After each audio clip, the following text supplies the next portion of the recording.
Thanking you भाई।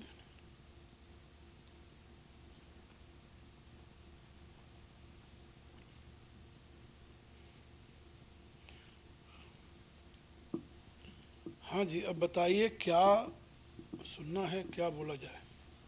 हमारे पास मंगल बुध वीर शुक्र शनि रवि 6 दिन है। एक दिन बोल चुका हूँ, 2 दिन बोल चुका हूँ।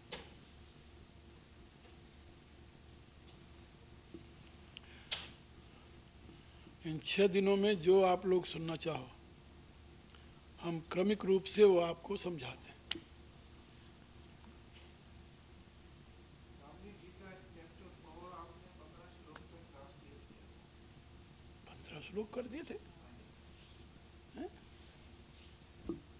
अच्छा, उसको कंटिन्यू कर लें तो 3 तो हमारे पास पूरा है, 5 भी है, 7 भी है। वो 15 तक किया था तो 15 के आगे का कहाँ से देखते हैं। 27 श्लोक और है, वो भी आधा तो हो ही जाएगा। 27। 30 22 तक खुल जाएगा। मुश्किल है, देखते हैं।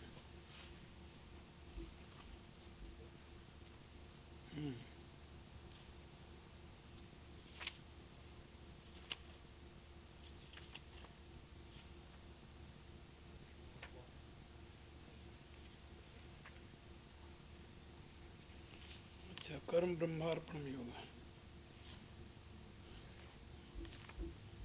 इसमें दिया। कितना कितना दिए थे भैया? नहीं ऐसा कुछ नहीं है, ये हो जाएगा और है। कितने श्लोक बोले थे भाई तब?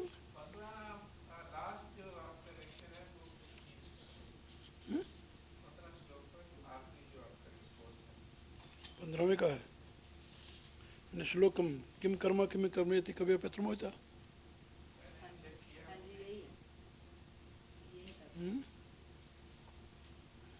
ये तो 16वां है। 15वां है। एवं ज्ञाता कर्तुम कर्म पूर्व कर्मे तस्मात् तुम पूर्व पूर्व।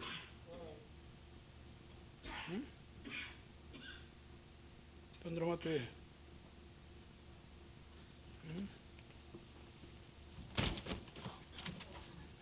क्या बात है?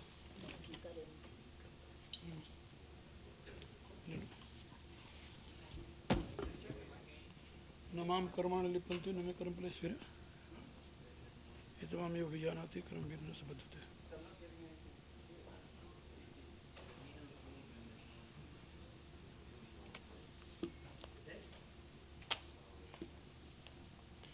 देख लो कौन सा श्लोक था, याद है आपको? 15 मुझे मैंने चेक किया जी अपने देख लिया। तो आप उससे आगे सुनना चाहते हैं?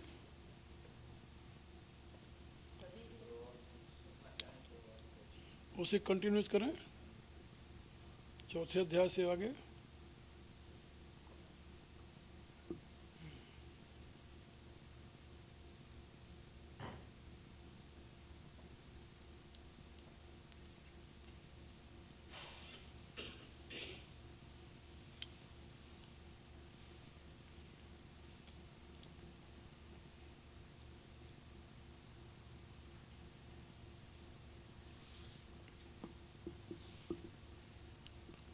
हिंदी हिंदी।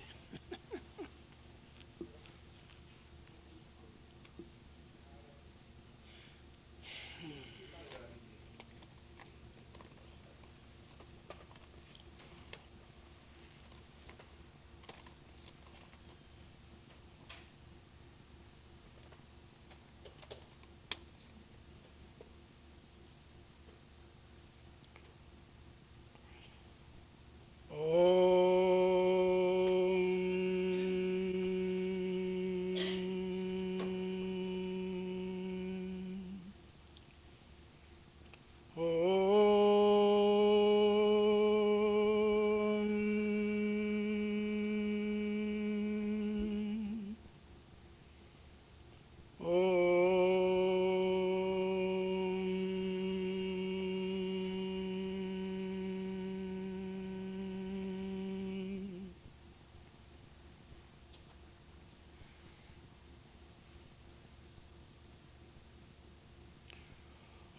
विश्वानि देव सवितर्दुरितानि परास्व यद्भद्रं तन्नयास्व। ॐ भूर्भुवः स्वः तत्सवितुर्वरेण्यं भर्गो देवस्य धीमहि धियो यो नः प्रचोदयात्। ॐ शान्तिः शान्तिः शान्तिः। ॐ कृष्णाय वासुदेवाय हरे परमात्मने प्रणतक्लेशनाशाय गोविन्दाय नमो नमः।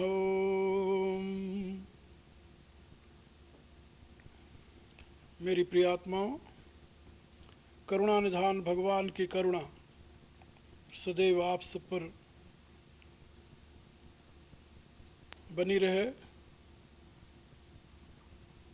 यह मेरी आंतरिक शुभकामना।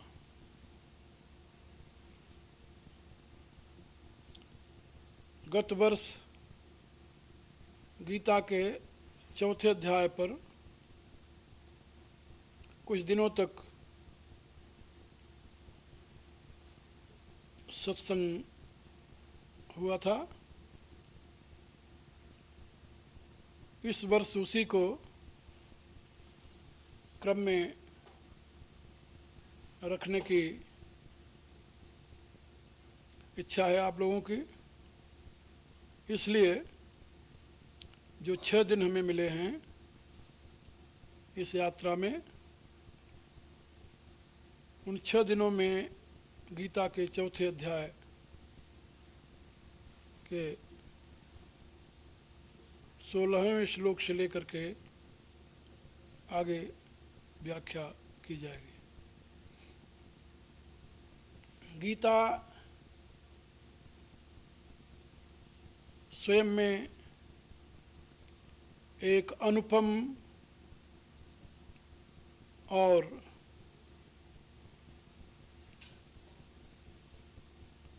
अद्वितीय ग्रंथ है। अब तक की प्रचलित सारी दार्शनिक प्रणालियों में गीता का एक अद्वितीय स्थान है। मैंने गीता पर आप लोगों को बहुत सी बातें बताई है और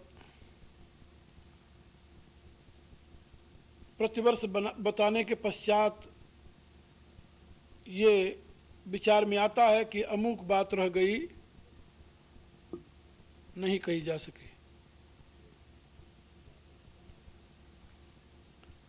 गीता के प्रति मेरी दृष्टि अन्य आचार्यों और विद्वानों से भिन्न है। मैं गीता को उपनिषदों में श्रेष्ठतम और आदि ग्रंथ के रूप में स्वीकारता हूँ। गीता को अन्य आचार्यों ने स्मृति ग्रंथ माना है, लेकिन मैं इसे स्मृति नहीं मानता। यह उपनिषद है। उपनिषद का अभिप्राय रहस्यमयी विद्या होता है। यह रहस्यमयी विद्या है और गुरु शिष्य संवाद के रूप में मानव समाज को प्राप्त हुई है। इतना ही नहीं, सृष्टि के आदि में नारायण द्वारा दिया गया मानव जाति के लिए श्रेष्ठतम उपदेश है।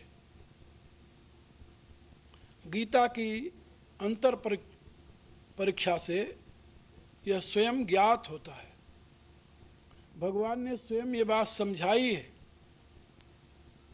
कि ये मेरा जो ज्ञान तुम्हें दे रहा हूँ अर्जुन, ये सृष्टि के आदि में मैंने सृष्टि के प्रथम पुरुष विवस्वान को दिया था। इमं व्योश्वते योगम प्रोक्त प्राह मम विवस्वान मनवे प्राह मनुरिक्षा को ये ब्रवीत। यानी ये द्वापर के युद्ध में भगवान कृष्ण द्वारा दिया गया अर्जुन को उपदेश नहीं, बल्कि इसका ओरिजिन जो है, मूल जो है, वह सृष्टि के आदि में परमात्मा द्वारा सूर्य को दिया गया उपदेश है। द्वापर में तो इसे दोहराया गया है। एवं परंपरा प्राप्त मिमम राजर्षयो विदुः स काले नेह महता योगो नष्ट परंतप। भगवान ने कहा कि ये परंपरा से राजर्षियों को प्राप्त था, लेकिन दैवयोग से ये प्राय नष्ट हो गया। और क्योंकि तू मेरा शिष्य है, मेरा भक्त है, इसलिए उस अनादि ज्ञान को मैं दोबारा तुमसे कहने जा रहा हूँ अथवा कह रहा हूँ। तो भगवान ने गीता में जो कुछ अर्जुन से कहा, ये उनका प्रथम दिया हुआ उपदेश नहीं है, यह तो सृष्टि के आदि में दिए हुए उपदेश को दोहराया गया है। जो योग विज्ञान, सांख्य विज्ञान सृष्टि के आदि में सूर्य को दिया गया था, वही विज्ञान भगवान ने पुनः अर्जुन को दिया। और ये उन्होंने साथ कहा कि ये मेरा अपना मत है, और जो मनुष्य इसका अनुकरण करेगा, एमे मतमिदं नित्यम अनुतिष्ठन्ति मानवाः, जो मनुष्य इसका अनुकरण करेगा, अनुष्ठान करेगा, वह कर्म के बंधनों से मुक्त होकर के शाश्वत पद को प्राप्त कर लेगा। कहने का अभिप्राय, गीता स्वयं में एक ऐसी सरल, सुगम, सर्वसुलभ विधि मानव को समझाती है, जिसका अनुकरण करके मानव मात्र परम गति को प्राप्त कर सकता है। क्योंकि एक बहुत बड़ी उलझन है मनुष्य के सामने, और इस उलझन को सुलझाने के लिए प्रत्येक दार्शनिक ने अपने विचार व्यक्त किए हैं। उलझन क्या है, उस उलझन को पहले आप लोग समझ लें। मनुष्य के सामने सबसे बड़ी उलझन ये है कि बिना काम किए वो रह नहीं सकता। ये पहली उसकी स्थिति है। और कर्म बंधन में हेतु होते हैं, ये दूसरी समस्या है। बंधन से मुक्त होने के लिए कर्म का त्याग आवश्यक है, जो कि मनुष्य किसी भी समय में कर नहीं सकता।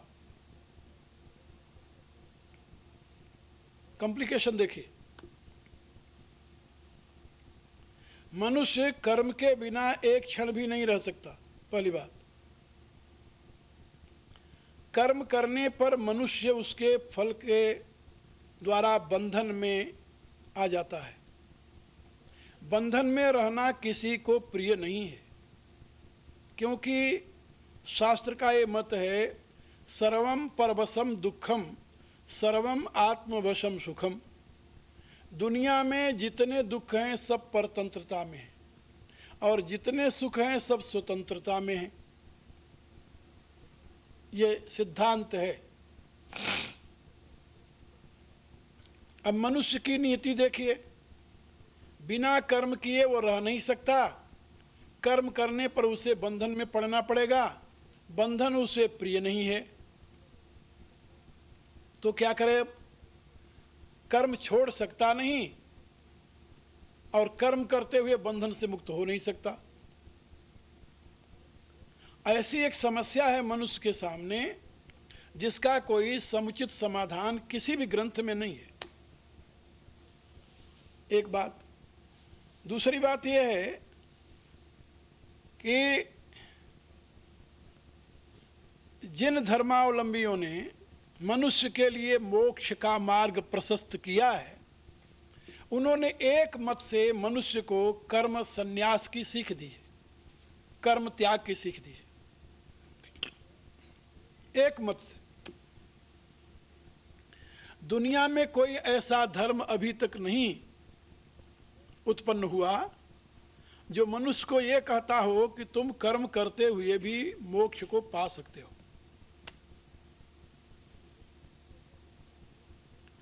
कर्म त्याग से ही मोक्ष मिलेगा। भारत में प्रचलित अनेकों संप्रदाय अभी हैं और सभी संप्रदायों का यही कथन है। बौद्ध संप्रदाय में कर्म के लिए कोई स्थान नहीं है, कर्म त्याग ही निर्वाण का मार्ग है। जैन संप्रदाय में कर्म के लिए कोई स्थान नहीं है, कर्म त्याग ही कैवल्य का मार्ग है। और अन्य जितने संप्रदाय हैं, चाहे वो शैव हों, वैष्णव हों, शाक्त हों, सबकी एक ही घोषणा है कि कर्मणा बद्धते जंतु, ये जीव कर्म के द्वारा ही बंधता है। जब कर्म ही जीव के बंधन में हेतु है और कर्म मनुष्य से छूट नहीं सकता, क्योंकि भगवान की घोषणा है गीता में, नहीं कश्चित क्षणम अपि जातु तिष्ठति अकर्मकृत। दुनिया में कोई ऐसा व्यक्ति नहीं है जो एक क्षण भी बिना कर्म किए रह सके। एक क्षण, जागते सोते किसी भी अवस्था में बिना कर्म के नहीं रह सकता। अब इस समस्या को कैसे सुलझाया जाए? तो इसका उपदेश वैदिक साहित्य में दो रूपों में दिया गया कि पहले तुम अशुभ कर्मों का त्याग करके शुभ कर्मों का अनुष्ठान करो, और बाद में शुभ कर्मों का भी त्याग करके तुम संन्यास ग्रहण कर लो। अशुभ कर्मों के त्याग से, शुभ कर्मों के अनुष्ठान से तुम्हारा चित्त शुद्ध हो जाएगा, और फिर चित्त शुद्ध होने पर सर्वकर्म त्याग के द्वारा तुम्हें संन्यास का मार्ग प्रशस्त हो जाएगा और तुम्हें मोक्ष मिल जाएगा। मुक्ति का रास्ता यही है। इसलिए वैदिक साहित्य के दो भाग हो गए। एक का नाम पड़ा पूर्व मीमांसा कर्मशास्त्र, और दूसरा का नाम पड़ा उत्तर मीमांसा ब्रह्मशास्त्र। धर्मशास्त्र व कर्मशास्त्र और ब्रह्मशास्त्र। तो धर्मशास्त्र का उपदेश है कि अशुभ कर्मों का त्याग और शुभ कर्मों का अनुष्ठान, और उसके बाद में शुभ कर्मों का भी त्याग करके फिर तुम आत्मरत हो करके ब्रह्मानुसंधान करते हुए ब्रह्म में लीन हो जाओ। तुम्हें फिर किसी प्रकार के कर्म की जरूरत नहीं रहेगी। ये एक ऐसी दृष्टि है जो भारत में कई शताब्दियों तक प्रचलित रही। आज भी अधिकांश लोग इसी दृष्टि के समर्थक हैं। गीता की ये दृष्टि नहीं है। गीता ऐसा नहीं मानती। गीता कहती है कि किसी भी अवस्था में कर्म त्याग संभव ही नहीं है। किसी भी अवस्था में कर्म त्याग संभव नहीं। यदि कर्म त्याग है तो वो भी एक प्रकार का कर्म है। कर्म त्याग भी एक प्रकार का कर्म है, इसलिए उस कर्म का भी अवश्य इम्पैक्ट व अफेक्ट होगा। Because action and interaction both are correlated. किसी भी कर्म का जो परिणाम है, रिएक्शन है, ऐसे आप समझ लो, वो उसके साथ ही जुड़ा हुआ होता है। उसके लिए अलग से कुछ करना नहीं पड़ता। तो गीता ये बात समझाती है। अब इसका समाधान क्या हो सकता है कि मनुष्य कर्म भी करता रहे और उसके बंधन में न पड़े। कर्म तो छूट ही नहीं सकता। कर्म छोड़ने की बात ही गलत हो गई है। गीता ने इसका उत्तर दिया, और केवल गीता ने दिया है।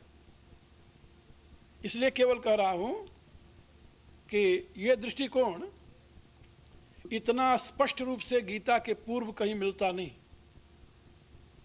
एक मंत्र हमें यजुर्वेद के अंत में मिलता है, कुर्वन्नेवेह कर्माणि जिजीविषेच्छतं समाह एवं त्वयि नान्यथोऽस्ति न कर्म लिप्यते नरे। वहाँ पर न कर्म लिप्यते नरे इतना संदेश है, और ये संदेश देने वाले याज्ञवल्क्य ऋषि को उनके गुरु व्योश्वान सूर्य हैं। यजुर्वेद के दो भाग हैं, कृष्ण यजुर्वेद और शुक्ल यजुर्वेद। कृष्ण यजुर्वेद प्राचीन ग्रंथ है और शुक्ल यजुर्वेद उसकी अपेक्षा नया है, कृष्ण यजुर्वेद की अपेक्षा। भगवान याज्ञवल्क्य के गुरु वैशंपायन ने अपने शिष्य को वेद पढ़ाया, यजुर्वेद, और किसी कारणवश वो उससे नाराज हो गए। नाराज होने में कोई खास कारण नहीं था, लेकिन वो नाराज हो गए उससे। उस नाराजगी के बदले में उन्होंने अपने शिष्य से कहा कि जो विद्या मैंने तुम्हें पढ़ाई है वो हमारी सारी विद्या तू निकाल दे। और शिष्य ने गुरु के आदेश का पालन करते हुए उस विद्या का त्याग कर दिया। फिर उसके पश्चात ऋषि को बड़ा दुख हुआ और वो स्वयं यजुर्वेद के आचार्य भगवान सूर्य की आराधना में लग गए। भगवान सूर्य की आराधना के पश्चात सिद्धि की अवस्था में भगवान भास्कर स्वयं प्रकट होकर उनको यजुर्वेद का ज्ञान दिया। तो जो यजुर्वेद का ज्ञान भगवान भास्कर ने याज्ञवल्क्य को दिया उसको शुक्ल यजुर्वेद कहते हैं, और जो उनके गुरु ने पहले पढ़ाया था जिसका उन्होंने त्याग कर दिया उसका नाम कृष्ण यजुर्वेद है। यजुर्वेद के दो भाग हैं वैदिक साहित्य में। शुक्ल यजुर्वेद के 40वें अध्याय का ये तीसरा मंत्र है, कुर्वन्नेवेह कर्माणि जिजीविषेच्छतं समाह एवं त्वयि नान्यथोऽस्ति न कर्म लिप्यते नरे। मैंने इस पर लिखा भी है अपने ईशोपनिषद के भूमिका में भी, वैसे भी, कि जो भगवान भास्कर ने याज्ञवल्क्य को कृष्ण यजुर्वेद शुक्ल यजुर्वेद का ज्ञान दिया, वो भगवान भास्कर को ज्ञान कहाँ से मिला था? वो गीता में भगवान ने कहा है कि मैंने ही सृष्टि के आदि में ये विद्या सूर्य को दी थी। इवं व्योस्यते प्राह, ये ज्ञान मैंने सृष्टि के आदि में सूर्य को दिया। तो परमात्मा के द्वारा सूर्य को मिला था और सूर्य ने याज्ञवल्क्य को दिया। वही परमात्मा स्वयं प्रकट होकर के अब अर्जुन को उपदेश दे रहा है। तो कहने का प्राय कि जो शुक्ल यजुर्वेद का मूल ज्ञान है वो भगवान का ही दिया हुआ है, वो सूर्य के द्वारा यानी याज्ञवल्क्य को मिला था, और भगवान स्वयं जो सूर्य को ज्ञान दिए थे वही ज्ञान अब अर्जुन को दे रहे हैं। इसलिए वह गीता का ज्ञान अर्जुन को प्राप्त हो रहा है। तो शुक्ल यजुर्वेद के 40वें अध्याय में जिसको वेदांत कह करके संबोधित किया जाता है, उस वेदांत का मूल आधार भगवान का ही उपदेश है, और उस उपदेश में हमें न कर्म लिप्यते नरे इसका यानी संकेत मिलता है कि मनुष्य से कर्म लिपायमान नहीं होता, उसका अभिप्राय है। मैंने ब्रह्म विद्या विज्ञान में काफ़ी इसकी व्याख्या की है। अब यहाँ पर हम ये बताने जा रहे हैं आप लोगों को कि भगवान के द्वारा इस समस्या के समाधान में जो बात समझाई गई है वो ये है कि कर्म बंधन के हेतु नहीं है। पहली बात है भगवान के गीता में भगवान ये बात कहते हैं कि कर्म बंधन में हेतु नहीं है।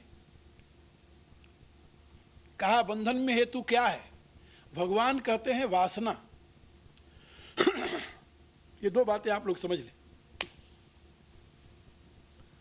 भगवान कहते हैं कर्म तो प्रकृति का स्वभाव है, वह कभी भी पुरुष के बंधन में हेतु नहीं हो सकते। एक का स्वभाव दूसरे के बंधन में हेतु कैसे होगा? कर्म पुरुष का नहीं, प्रकृति का स्वभाव है। प्रकृति के द्वारा होने वाला कर्म पुरुष के बंधन में हेतु नहीं हो सकता। बंधन प्रकृति का नहीं है, बंधन तो पुरुष का है। तो पुरुष बंधन में क्यों पड़ता है? कहा कर्म के नाते नहीं पड़ता, वासना के नाते पड़ता है। वासना बंधन में हेतु है, कर्म नहीं। पहले मूल सिद्धांत में ही यह भेद है। जहां पर कि अन्यों का यह कथन है कि कर्म बंधन में हेतु है, कर्मणा बद्धते जंतु, वहां पर भगवान कहते हैं कर्म बंधन में हेतु नहीं है। बंधन में हेतु तो वासना है। यदि तुम वासना रहित होकर के जीवन जियो और दुनिया के सारे कर्म करते रहो, तुम्हारे लिए कोई बंधन नहीं होने का। यह भगवान की थ्योरी है। यस्य नाहंकृतो भावो बुद्धिर यस्य न लिप्यते हत्वापि स इमान लोकान न हन्ति न निबद्धते। लेकिन इसके लिए एक शर्त है कि तुम निर्वासनिक हो जाओ, निर्वासनिक, वासना रहित हो जाओ। अब वासना रहित कैसे हुआ जाए? तो भगवान ने कहा इसके लिए तुम्हें साधन करना पड़ेगा। जब तक तुम्हें अपने यथार्थ स्वरूप का बोध नहीं होगा तब तक तुम वासना रहित नहीं हो सकते। भगवान कहते हैं कि यथार्थ तो यह है कि तुम्हारे में वासना है ही नहीं, तुम्हारे में वासना नहीं है। ये वासना तो प्रकृति का विकार है, तुम्हारा विकार नहीं है। तुम प्रकृति नहीं हो, तुम क्षेत्र नहीं हो, तुम क्षेत्रज्ञ हो। तुम प्रकृति नहीं हो, तुम पुरुष हो। और पुरुष में विकार नहीं है, विकार तो प्रकृति में है। और प्रकृति में जो विकार है उसका एक अंश वासना भी है, जिसको इच्छा द्वेष सुखम दुखम संघातस चेतना धृति इच्छा कहकर के संबोधित किया गया है। एतत् क्षेत्रम समासेन सविकार मुदाहृतम। ये क्षेत्र का विकार है, क्षेत्रज्ञ का नहीं। तुम क्षेत्र नहीं हो, क्षेत्रज्ञ हो। तुम ज्ञेय नहीं हो, ज्ञाता हो। तुम ज्ञेय नहीं हो, ज्ञाता हो। तुम सीन नहीं हो, सीयर हो। तुम you are knower, you are seer. इसलिए तुम्हारे में विकार नहीं है, तुम यथार्थतः निर्विकारी हो। देही नित्यम अबद्धोयम देहे सर्वस्य भारत। दूसरे अध्याय में भगवान ने यही समझाया कि तुम्हारे में कोई विकार नहीं है। विकार तो सारा क्षेत्र में है, शरीर में है। जन्मना, मरना, बढ़ना, स्थित होना, फिर नहीं होना, वृद्ध होना, ये सब प्रकृति के कार्य है, न कि तुम्हारे। तुम अपने में इनको आरोपित करते हो, अज्ञानता बस। यदि तुम्हारा ये अज्ञान दूर हो जाए तो अज्ञान दूर हो जाने के पश्चात यदि तुम्हारी बुद्धि सम हो जाए, समत्व को प्राप्त हो जाए, तो दुनिया का सारा कर्म करते हुए भी ये कर्म तुम्हारे नजदीक नहीं आएंगे। दुनिया के सारे कार्य तुम्हारे प्रकाश में हो रहे हैं और प्रकृति में हो रहे हैं, तुम्हारे से हो रहे हैं। यानी पुरुष के प्रकाश में प्रकृति के द्वारा सारे काम हो रहे हैं। पुरुष प्रकाशक होने के नाते अपराधी नहीं हो सकता, क्योंकि प्रकाश उसका स्वभाव है। पुरुष प्रकाश करता नहीं है, पुरुष से प्रकाश होता है। यह भी याद रखो। यहाँ पुरुष प्रकाश का करता नहीं, पुरुष से प्रकाश होता है। जैसे सूर्य प्रकाश का करता नहीं है, सूर्य से प्रकाश होता है। सूर्य से प्रकाश होने पर यदि कमल विकसित हो जाता है तो कमल को खिलाने वाला सूर्य नहीं